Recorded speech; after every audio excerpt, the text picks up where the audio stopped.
Frente a Frente. Buenos días, bienvenidos, gracias por sintonizar Frente a Frente en TCS. Les saluda Moisés Urbina en este martes 20 de septiembre del 2022. Buenos días y bienvenidos, gracias por su sintonía. Vamos a tener dos pláticas esta mañana en la primera parte, primeros 45 minutos, el doctor Félix Ulloa, vicepresidente de la República, quien ya se encuentra aquí con nosotros en el estudio. ¿Cómo está, doctor? Buenos días, bienvenido. Buenos días, Moisés, muchas gracias por la invitación. Gracias a usted por hacer eco de la invitación y estar con nosotros. Debo entender que es presidente en funciones este día, ¿verdad? Sí, claro, el presidente se encuentra ahora en Nueva York y aprovechamos para invitar al pueblo salvadoreño que sintonice hoy a las 5 de la tarde el discurso que va a dar en Nueva York, donde él va a hacer su discurso en Naciones Unidas. En la Asamblea General de las Naciones Unidas. ¿Alguna idea de cuál va a ser el mensaje del presidente? Creo que será él el que va a dar todas las noticias. Ok, muy bien. Vamos a tener algunos temas con el vicepresidente esta mañana, con el presidente en funciones, reelección presidencial, proyecto de reforma a la Constitución, entre otros, así como los temas de coyuntura. Señor, hay varios temas que hablar. Muchos de ellos tienen que ver naturalmente con reformas a la Constitución, el cual usted ha sido uno de los pioneros y parte de este proyecto, pero también, y creo que por coyuntura, el tema que más se habla en este momento es la reelección presidencial, luego del anuncio que hiciera el presidente de la República el pasado 15 de septiembre en cadena nacional. Su primera impresión cuando usted escuchó lo que decía el presidente. Bueno, mira, era ya pues un secreto a voces que corría y que afortunadamente el presidente tomó la decisión de hacer el anuncio oficial aprovechando el discurso del 15 de septiembre para evitar todo el morbo que se estaba generando en torno a esa posibilidad. Y sobre todo porque nos permite, a una prudente distancia de las elecciones, aclarar muchas de las confusiones que hay en torno al tema. Porque sin que exista una base de sustentación jurídica dentro del derecho positivo constitucional salvadoreño, se ha hecho una especie de rumor y de narrativa de que la reelección en El Salvador está prohibida, que la reelección en El Salvador no es posible, que la postulación del presidente es inconstitucional y una serie de especulaciones que se hacen, y yo creo que vale la pena aprovechar esta ocasión para tratar de dar una lectura adecuada a lo que establece la Constitución actualmente, es decir, una Constitución vigente desde 1983 que no ha sido reformada ni en una coma ni en una palabra, y que esa misma disposición, ese mismo articulado de la Constitución permite que el presidente se pueda postular como candidato para la reelección. Eso no está diciendo que el presidente se va a reelegir, está habilitándolo, y eso es lo que los abogados llamamos la norma habilitante. O sea, hay un artículo que lo permite y ese artículo es el que nadie habla. Es decir, se habla de todo, se habla del 154, que no se puede extender un día más del periodo, del 88, la eternidad, hablan de todo, pero el 152, numeral primero, es la norma que habilita al presidente para que legal y constitucionalmente se pueda presentar como candidato. ¿No es inconstitucional para usted? Pero no, si estamos diciendo que hay una base constitucional que está vigente, que no ha sido reformada, que no ha sido modificada y que lo habilita, y sería bueno que la mencionáramos. Te digo, es el artículo 152, numeral primero, que establece con toda claridad quienes no pueden postularse como candidatos a la presidencia de la República. No podrán ser candidatos a presidente de la República. Uno, el que haya desempeñado la presidencia de la República por más de 6 meses consecutivos o no, durante el periodo inmediato anterior o dentro de los últimos 6 meses anteriores al inicio del periodo presidencial. Y creo que en esa redacción es donde se generó una confusión que la creó la Sala de lo Constitucional, que se eligió en el 2009, cuando emitió la sentencia 163 del 2013, que era a propósito de una petición que presentó un ciudadano por la candidatura del presidente Saca, que se había sometido a la inscripción en ese periodo para las elecciones de 2014. Ahí la sala generó una confusión porque estableció que para que una persona que ejerce la presidencia pueda volver a presentarse, dijo, tenía que esperar 10 años. Es decir, ¿de dónde sacaron ese plazo? Nadie sabe, pero era una interpretación errónea del artículo que, perdón, que acabamos de mencionar. Yo ahí quisiera hacer el énfasis para que quedara claro a la población, porque esa interpretación de esta sentencia ya fue modificada por otra interpretación de otra sala. La sala actual. La sala actual. La 1-2021. La 1-2021.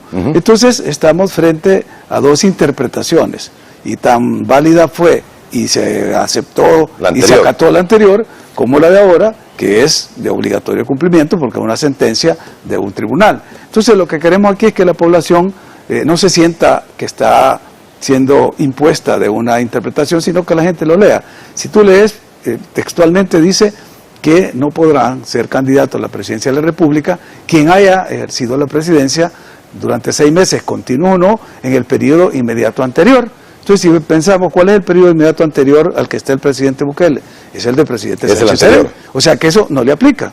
Entonces, esa inhabilitación no le aplica. Mucho puede decir, el periodo inmediato anterior es el actual, porque él va a ser el presidente. No, y creo que de alguna forma siempre se habló así. Es que eso es lo que nos vendieron, y ahí es donde está la clave para descifrar este entuerto. No, ¿sabes qué es lo que el legislador constitucional dijo con esa expresión? Que el presidente que está en su segundo mandato no puede ser propuesto para un tercero, porque entonces ya fue presidente del periodo inmediato anterior. O sea que si el presidente Bukele se presenta a las elecciones, es electo en el 2024, el 2029 ya no podría volver a presentarse, porque fue presidente ¿cuándo? En el periodo anterior, que es el 19 del 24. Que claro. Es así de sencillo. Ok, solo para quedar claro, de acuerdo a cómo está la sentencia en este momento, es la 1-2021. Sí. 1-2021. Si el presidente Bukele se presenta, gana y es reelecto, en el 2029 no podría volver a buscar. Se le aplica esa norma que dice el que fue presidente durante 6 meses o más en el periodo inmediato anterior, que sería el periodo inmediato anterior del 2024-2029. O sea, ¿qué te está prohibiendo esa norma? Que haya una reelección continua. O sea, que y no es una reelección continua de estar 19-24 y 24-29. Sí, pero decimos continua es que no tiene un final, o sea, no tiene un límite. Como en este caso, el límite son dos mandatos. Es decir, la elección indeterminada, indefinida, que es la que muchos mandatarios han modificado las constituciones para aprobar la elección indefinida, sin límite, no es nuestro caso. El constituyente de 1983, y lo hizo con tanta propiedad y con tanta certeza, que cambió la Constitución de 1962, que decía no podrá ser presidente. Y aquí el legislador constituyente del 82 dijo no podrá ser candidato. Y hay una explicación, porque el problema es que cuando no estudiamos los documentos históricos y nos dejamos llevar por lo que dicen algunas personas interesadas en cambiar el texto de las normas o el espíritu, no encontramos la verdad. En el informe único de la comisión que redactó la Constitución explican eso. Incluso hablan de la vicepresidencia, porque la misma regla es para el presidente y el vicepresidente. Si lees el artículo, en el numeral 6, creo que es. El vicepresidente designado, que llamado legalmente a ejercer la presidencia en el periodo inmediato anterior, se negara a desempeñarla sin justa causa, entendiéndose que existe cuando el vicepresidente designado manifieste su intención de ser candidato a la presidencia de la República entre los 6 meses anteriores al inicio del periodo presidencial. Es la misma regla, o sea, si el vicepresidente en funciones dice que no quiere aceptar el cargo, por ejemplo, yo ahorita diría, no, mire, presidente, yo no me puedo quedar en funciones, ponga un designado, porque yo quiero correr para la campaña como presidente, y entonces no quiero que me cuenten esos 6 meses, entonces estoy alegando una causa justa que le reconoce la Constitución para que yo no acepte el cargo. Pero aparte de eso, la regla es la misma, tiene que ser en función del periodo inmediato anterior. ¿Por qué el presidente Sánchez Serén pudo presentarse como candidato presidencial? Porque él no había sido vicepresidente del periodo inmediato anterior, porque había sido la vicepresidenta de la República, del presidente Saca, la señora Vilma de Escobar. Ella había sido la vicepresidenta. Entonces, Sánchez Serén sí pudo presentarse en el siguiente periodo si renunciaba, porque es la segunda condición, 6 meses antes de que empiece el nuevo mandato. Entonces él renunció 6 meses antes y pudo presentarse y fue electo. O sea que ya tenemos un caso de que realmente hubo ya una reelección, porque Sánchez Serén fue vicepresidente, fue presidente varias veces cuando el presidente Funes salía y fue electo o reelecto en el 2014. O sea, pues que de dónde viene toda esa leyenda negra de que aquí está prohibida la reelección. Es decir, viene de esa interpretación que hizo esta sala del 2009-2018 de que había que esperar 10 años, y todos sabemos a quién iba dirigida esa sentencia. ¿Iba dirigida a Mauricio Funes, porque Mauricio Funes, y no sé si tú te acuerdas que en esa época había aquel rumor de que Saca, y por eso se presentó el presidente Saca de presidente, de candidato en el 2014, que iban a turnarse. O sea, que Funes salía del 2009 al 2014, luego entraba Saca, luego volvía Funes 5 años más tarde. Entonces pusieron esa sentencia justamente para impedir que Mauricio Funes se pudiera presentar en el siguiente periodo. Pero bueno, esos son los problemas cuando se aplica la justicia con sentido faccioso, es decir, cuando hay una intención personal. Y desafortunadamente hemos tenido que ver ese tipo de resoluciones de carácter personal en muchos casos, pero al final no estamos aquí para lamentarnos de lo que ha sucedido. Estamos ahora para congratularnos de que El Salvador está en una nueva etapa, que hay una nueva visión, una nueva... Y me encantó la entrevista que tuviste el día de ayer con el ministro de Justicia, donde te está planteando las reformas penales, es repensar incluso el derecho penal. ¿Para qué? Para darle al país lo que buscamos todos con el derecho, el bien común. Aquí esas medidas vienen para reforzar la lucha contra la delincuencia, para darle seguridad a la ciudadanía. Debo de entender, y no sé si me meto en una infidencia, de que usted ya tuvo conversación sobre estas posibles reformas con gente de derechos humanos a nivel internacional. Sí, bueno, yo se lo planteé este tema en Naciones Unidas en julio del año pasado, del julio recién pasado, que estuve en Nueva York, comentándoles de que en El Salvador estábamos haciendo transformaciones profundas en todos los sentidos, ¿verdad? Y dentro de ellos la institucionalidad que en este caso nos permitiría ganar la guerra contra las pandillas. Y una de ellas era justamente cambiar la tipificación de la responsabilidad penal, que todos los que hemos estudiado derecho hasta este día entendemos que la responsabilidad penal es individual. Y aquí lo que está planteando en esta reforma es que la responsabilidad penal va a tener un nuevo sujeto, que es la estructura criminal. Ese es un paso adelante. Que se ubique, se persigue la estructura, y la estructura de los que pertenezcan... Todo el que esté en esa estructura tienen delito. Está por conexión, ya está cometiendo un ilícito. Y eso va a significar un paso adelante en las ciencias penales. Doctor, vuelvo al tema en el que estamos de la reelección presidencial, y en esto me lleva a pensar lo que usted dijo hace algunos años.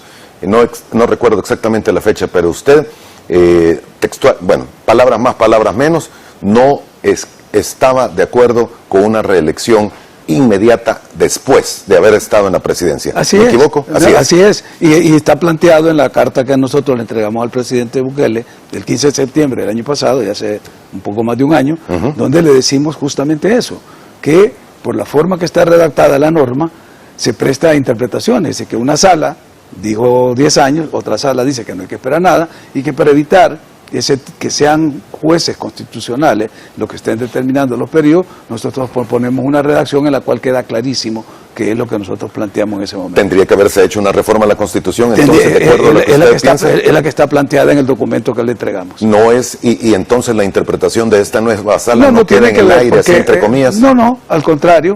Justamente por eso yo insistí desde que empezamos la conversación que estamos hablando de derecho constitucional positivo. Cuando tú decís derecho positivo, estás hablando de normas vigentes. Y hoy, por hoy, la norma vigente habilitante para que el presidente se pueda presentar como candidato es el artículo 152, numeral 1 de la Constitución. Y está vigente y nadie lo ha tocado para decir que se cambió la norma para permitir que el presidente hiciera como han hecho otros mandatarios en otras partes del mundo. Aquí no, aquí simplemente lo que estamos es entendiendo cómo es la norma, sacándola de esa montaña de argumentos que se han puesto encima para ocultarla, porque está clarísima que cuando dice que no podrá ser candidato quien ha ejercido la presidencia 6 meses más o más en el periodo anterior, está hablando de que él está en su segundo mandato, porque si no sería una norma ilógica, así como la vemos hoy.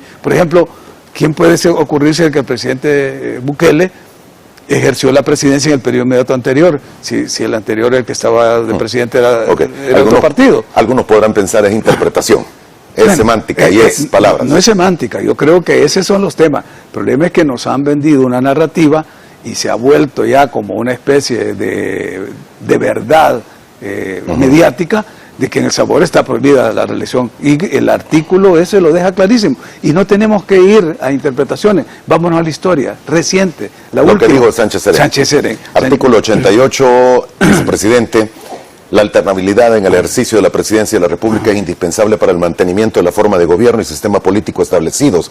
La violación de esta norma obligaría a la insurrección. Claro, y esto es lo que nosotros estamos totalmente con todo ese ecosistema de normas que protegen la institución de la alternabilidad de la presidencia, y que nadie puede darse un día más del periodo que le corresponde. No se puede. Eso es, y da derecho a la insurrección del pueblo. Totalmente de acuerdo.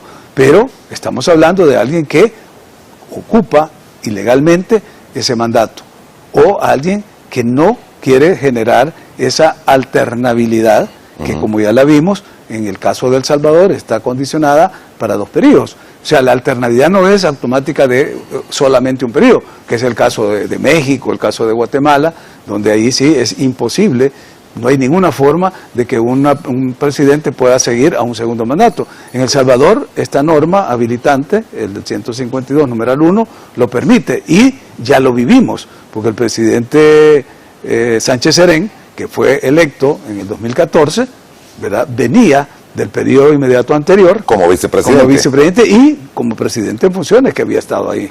Y estuvo en algún momento como presidente en funciones. Claro, sí. Señor, artículo 154. Le estoy leyendo todo lo que se ha mencionado, y es para que los amigos televidentes también lo sepan. Artículo 154. El periodo presidencial será de 5 años. Comenzará y terminará el día 1 de junio, sin que la persona que haya ejercido la presidencia pueda continuar en sus funciones ni un día más. Ni un minuto más. Eso termina a las 12 de la noche del 31 de mayo de cada 5 años. ¿Y si es reelecto no va en contra de esto? No, porque él ya renunció 6 meses antes, o dejó de ejercer la presidencia, y está inaugurando un nuevo periodo. Es decir, lo conflictivo, lo inconstitucional sería que, sin estar habilitado constitucionalmente, él decidiera continuar. Y eso da derecho a la insurrección. Muy bien, aquí hay varios temas que debo de preguntárselo y tienen que ver mucho con el papel que usted va a jugar en ese momento. La ley también, o la sentencia y todo esto establece que el presidente de la República, para optar a esta opción, debe de renunciar o pedir permiso. Acláreme usted. La norma dice que no debe de ejercer la presidencia los 6 meses antes, previos al próximo periodo presidencial. ¿Eso qué es? Eso es, o que puede pedir una exoneración, puede pedir permiso, puede renunciar, cualquier forma que le permita a él no estar ejerciendo la presidencia 6 meses antes. En ningún momento van a haber 2 presidentes, no deben de haber. No deben de haber. O sea, él debe renunciar, prácticamente separarse del cargo. Separarse del cargo, no necesariamente renunciar, puede ser pedir permiso para no estar en el ejercicio, exonerarse, la Asamblea, esto lo resuelve la Asamblea Legislativa. En ese momento, ¿quién es presidente? ¿Será usted? Según la Constitución, el vicepresidente sustituye al presidente cuando éste está ausente por causas legales. Esa sería una causa legal, que él está ausente, entonces lo sustituye el vicepresidente. Ok, ¿sería usted? Si yo soy el vicepresidente de esa Tiene época, que ser usted, tal cual y como está en este momento como presidente. Tal cual como estoy ahora, estoy sustituyéndolo porque hay una causa legal para su ausencia, y es su viaje a Nueva York. Ok, ¿qué sucede si el presidente Bukele viene y le dice: mira, Félix, quiero que vayas conmigo para un nuevo periodo? Bueno, eso ya tendría, primero, a ver si él considera que siga la misma fórmula. Segundo, a ver si yo acepto, si me deja mi esposa. ¿Usted aceptaría?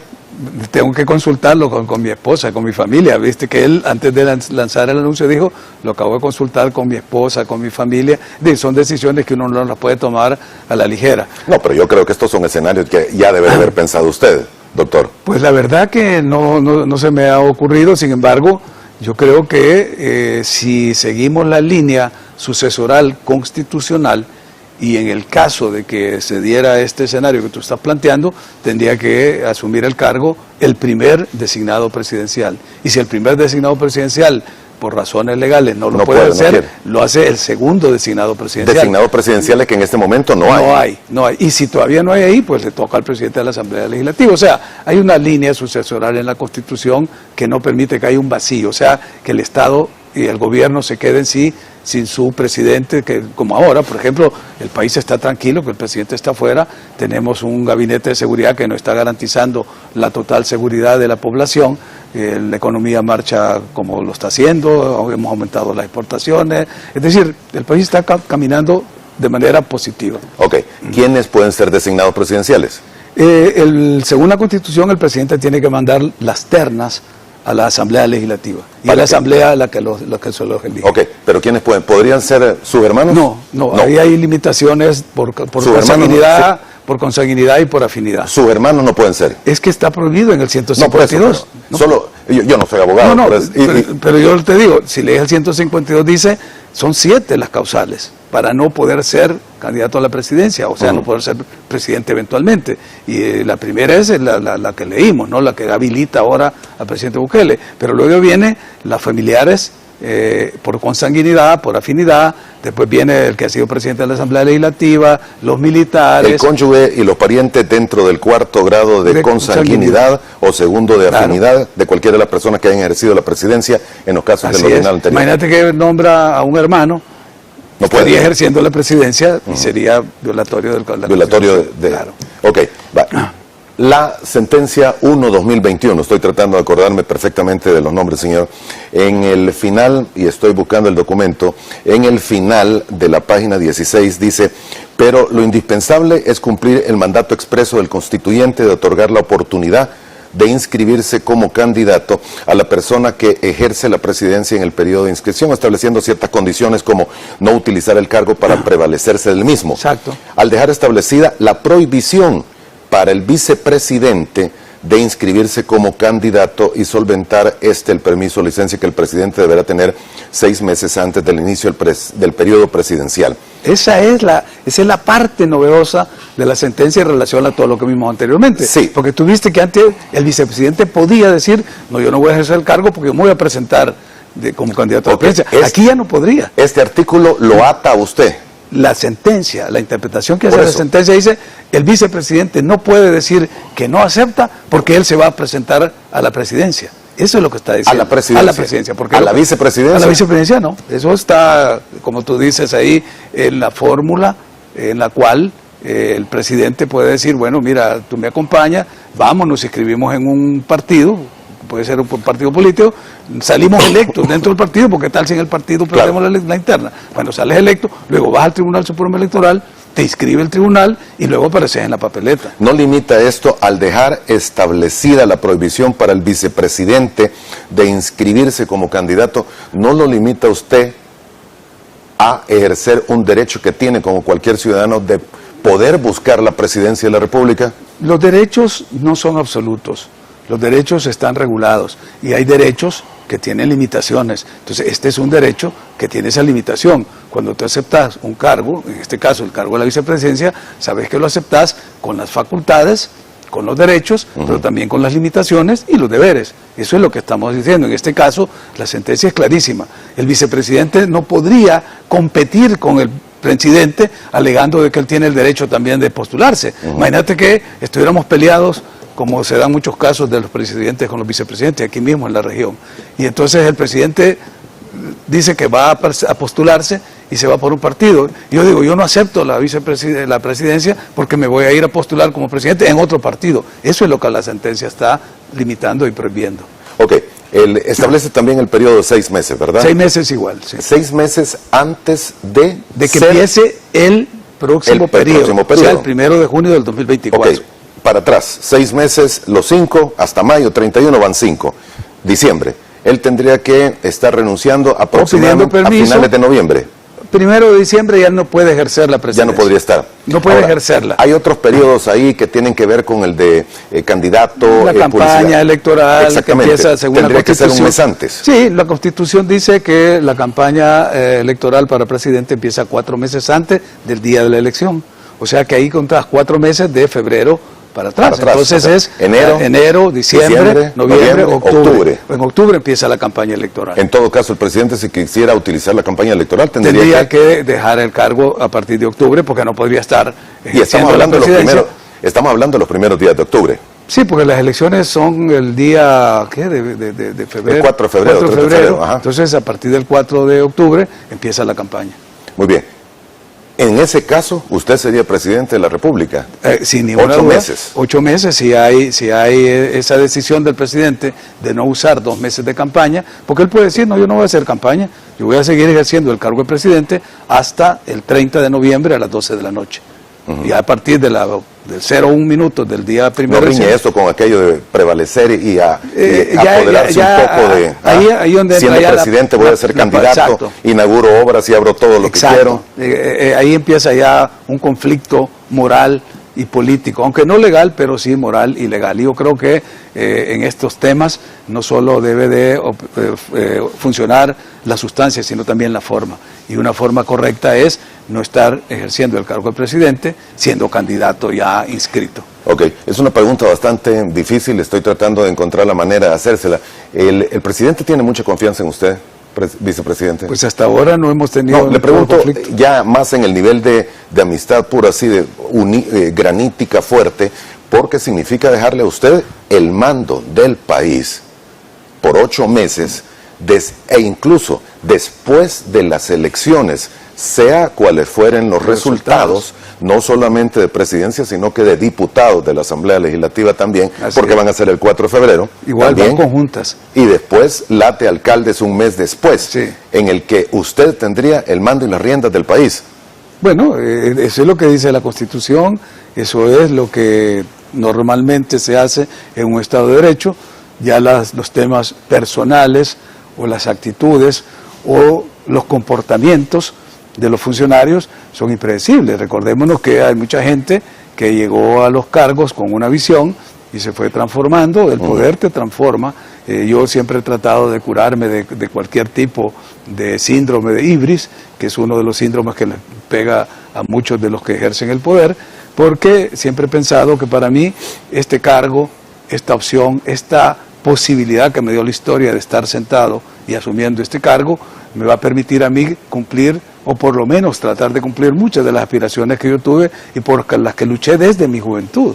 Desde mi temprana juventud estuvimos luchando por mejorar las condiciones de vida del país, por mejorar la democracia en el país, porque haya más participación, una sociedad más igualitaria, más justa, un Estado de Derecho sólido, y eso es lo que estamos haciendo. Por eso le he aceptado al presidente, dentro de los mandatos que me ha dado, ahorita tengo 4 delegaciones por acuerdos ejecutivos que me llenan no solo de satisfacción, sino que generan esa confianza que él tiene conmigo, porque son tareas estratégicas. Esta última, que me nombró rector de la Escuela Superior de Innovación y Administración Pública, la ESIAP, me permite a mí, y ya tenemos en este momento, ya hay 4 convenios que voy a ir a firmar a Madrid, con el INAP, Instituto Nacional de Administración Pública, con la OEI, con la EUDO, la Escuela Europea de Dirección de Empresas, con la OIS. ¿Por qué? Porque estamos tratando de darle al país un servicio público y una función pública digna de un Estado democrático y moderno. Entonces, esas tareas que el presidente me ha dado, igual que lo de la reforma de la Constitución, igual que lo de luchar por una Centroamérica unida, estamos preparando la Constitución de Centroamérica, o sea, el Tratado de la Unión Centroamericana, el tema de los ODS, que acabamos de ir a Nueva York a presentar el informe voluntario del país, que el Sabor tenía ya desde 2017, no presentaba informe. Entonces son tareas en las cuales a mí me llena de mucha satisfacción y agradezco al presidente la confianza de haberme delegado, y por eso es que yo no veo este cargo ni como una posibilidad ni para hacerme más rico, ni para venir a aprovechar, ni acumular poder, sino poder darle al país y dejar ese legado a las nuevas generaciones. Una buena función pública, una Centroamérica más unida, más avanzada, unos objetivos de desarrollo sostenible que se vayan cumpliendo, los 17, y por supuesto un nuevo marco constitucional adecuado a los nuevos tiempos. Muy bien. Señor, tengo que hacer la primera pausa comercial. Bien, gracias por continuar con nosotros. El doctor Félix Ulloa, vicepresidente de la República y presidente en funciones en este momento, nos acompaña aquí en el estudio. Hay algunos comentarios, interrogantes de los amigos televidentes, y Mauricio Pacheco nos dice a través de las redes sociales de Twitter, ¿y no les aplica la ley de transfugismo ya que el presidente participó con Ghana, seguirá con Ghana? La ley de transfugismo, ¿cómo sería aplicada y con quién en todo caso el presidente podría o no podría? Mira, tal como está en este momento la ley, digo la ley, no la sentencia de transfugismo, la ley, o sea, el código electoral, el presidente se puede inscribir en cualquier partido. ¿En cualquiera? En cualquiera. ¿No le aplica transfugismo? ¿Por qué? Porque el artículo 226-A del código electoral dice que la ley de transfugismo se aplica a los funcionarios que han sido electos para diputados y alcaldes. No le aplica al presidente. Ok, aquí el presidente podría ir en cualquier instituto político. En cualquiera, y hay una coalición y va como candidato de la coalición o se inscribe en el partido de su preferencia. Muy bien, regreso al tema anterior. ¿En algún momento usted tuvo aspiración presidencial? No creo, no recuerdo a estas alturas, siempre fue mi lucha. No, pero en este momento. No, en este momento no, nunca no. Al revés, ni siquiera aspiración para la vicepresidencia. Recordemos cómo llegué yo a este cargo. No sé si tú te acuerdas o te lo he contado en alguna ocasión. No me lo he contado. Bueno, yo lo tengo escrito. Hay un artículo que lo pueden encontrar en Contrapunto, el periódico de Juan José Dalton, que se llama La noche que todo cambió, que fue la noche que el Tribunal Supremo Electoral, por orden de la Sala de lo Constitucional esa del 2009-2018, canceló al Partido Cambio Democrático, violando el artículo 47 del Código Electoral, que dice que bajo ninguna circunstancia se puede cancelar un partido que tenga un diputado en la Asamblea. Y estaba Juan José Martel de diputado y lo cancelaron. Hay un voto razonado del magistrado Miguel Cardosa donde les advierte que se está cometiendo pues esta ilegalidad.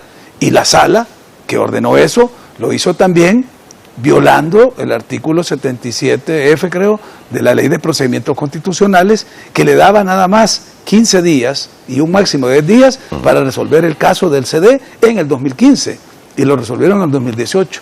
Entonces, frente a esas violaciones de la Sala Constitucional y del Tribunal Supremo, cuando Nayib me llama en la noche y me dice, acaban de cancelar a Cambio Democrático.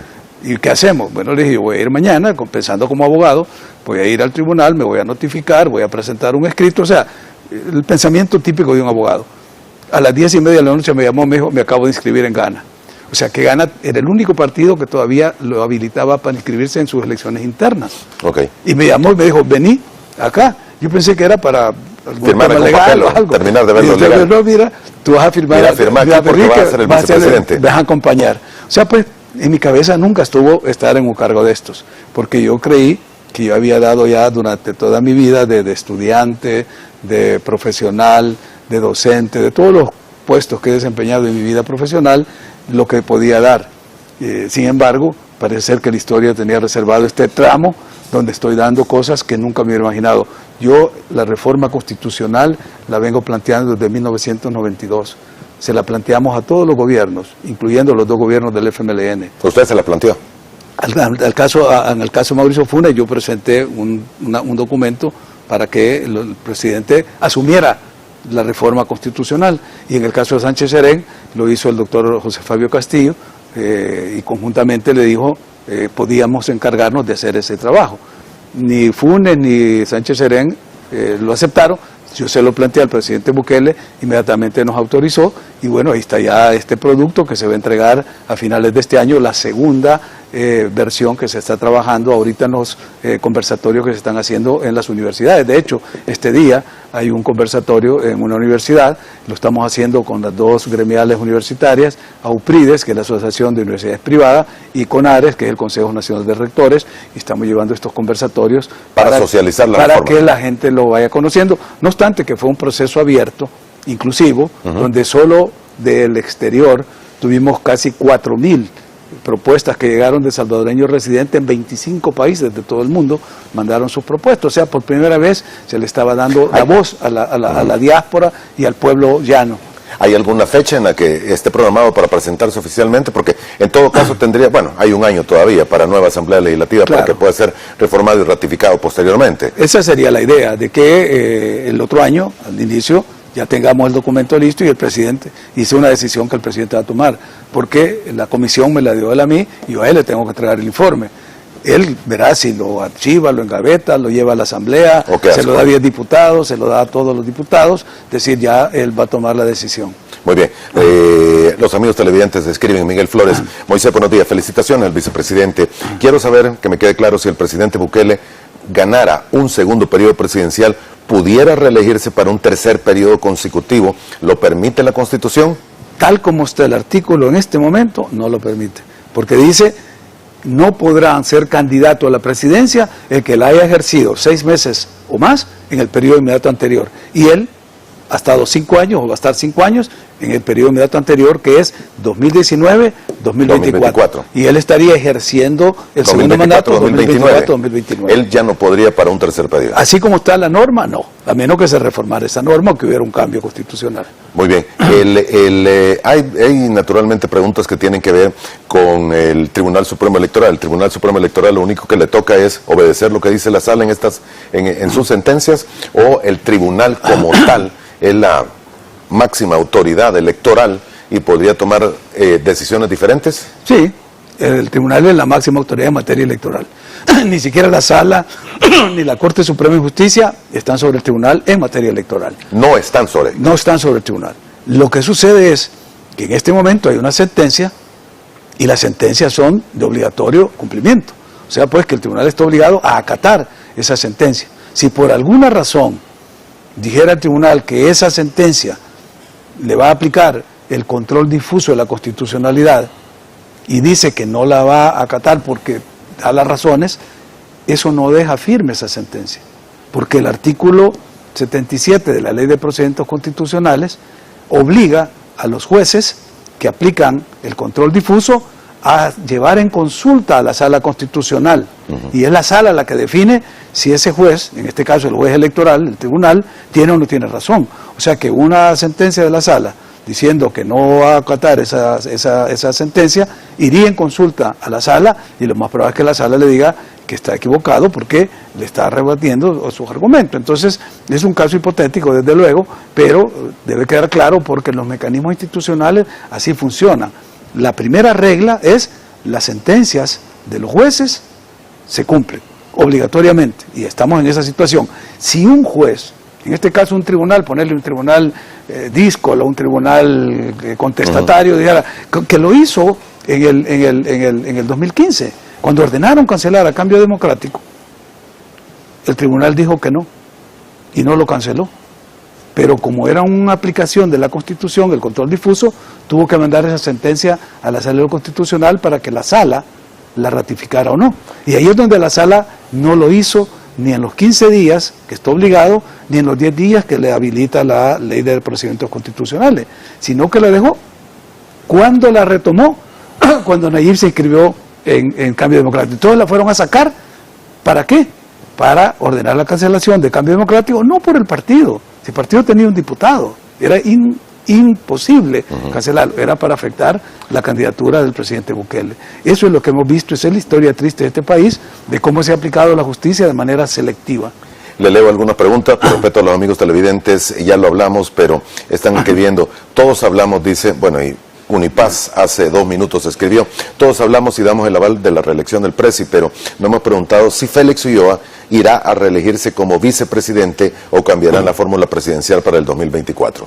Eso solo lo sabe el presidente, porque él es el que escogerá a su compañero o compañera de fórmula. Recordemos que él en su primera fórmula, y esto es algo que yo nunca lo he dicho en público hasta ahora, por cortesía y por deferencia a ti lo voy a contar, el presidente, cuando estaba inscrito en Cambio Democrático, su compañera de fórmula era una mujer. Y esa fórmula fue la que el Tribunal Supremo anuló por orden de la Sala, y el presidente se quedó en 2 horas, de las 8 de la noche que me llamó para decirme que habían cancelado Cambio Democrático, a las 10:30 que me volvió a llamar para decirme que fuera a acompañarlo, en 2 horas y media resolvió un tema que ya para muchos, y eso también es otra parte de historia, él ya estaba fuera de la jugada.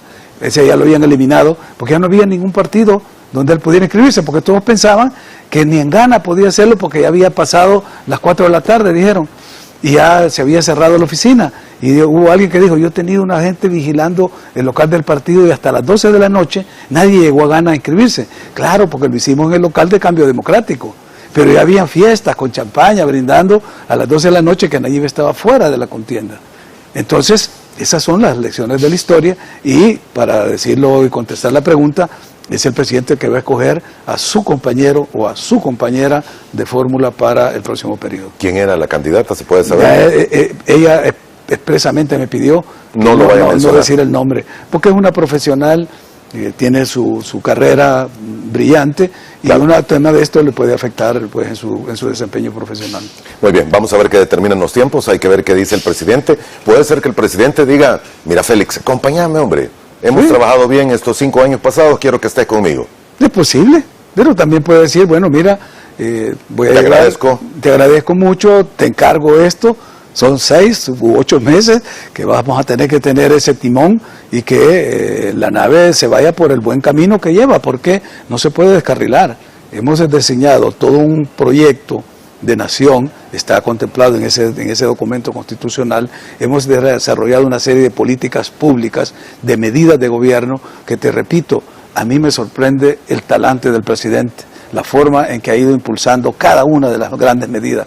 A nadie imposible se nos hubiera ocurrido que en 6 meses íbamos a tener en prisión y fuera de las calles a más de 52.000 delincuentes que habían aterrorizado a la sociedad, que habían puesto de rodillas al Estado, que el Estado había perdido soberanía en las comunidades. Ahora la gente camina libremente. Es decir, eso es impagable, es decir, impensable hace un año y lo estamos logrando, gracias al liderazgo del presidente y al acompañamiento de los equipos, porque el equipo del Gabinete de Seguridad, mi respeto, chapó para el ministro de Defensa, para el ministro de Justicia, el director de la Policía, para el Ministerio Público. La Fiscalía está trabajando el doble, el triple, la Procuraduría, los tribunales, o sea, el órgano judicial, como estaba antes era imposible que lo hiciera. Te lo explicaba ayer el ministro de Justicia, que había más de 350 jueces para casos comunes y apenas habían 11 para los delitos especiales. Entonces, se ha tenido que hacer todo ese cambio para poder entrar como Estado, no como gobierno, porque aquí vamos el Estado, los 3 órganos, el Ministerio Público, toda la institucionalidad, para devolverle al pueblo la libertad y la paz en las comunidades. Doctor, gracias por el tiempo que nos regaló esta mañana. Gracias a ti por la oportunidad y un saludo a nuestro pueblo, esperando pues que sintonicen el mensaje del presidente hoy a las 5 de la tarde. Ustedes lo van a estar transmitiendo, ¿no? Sí, gracias por haber estado con nosotros, vicepresidente.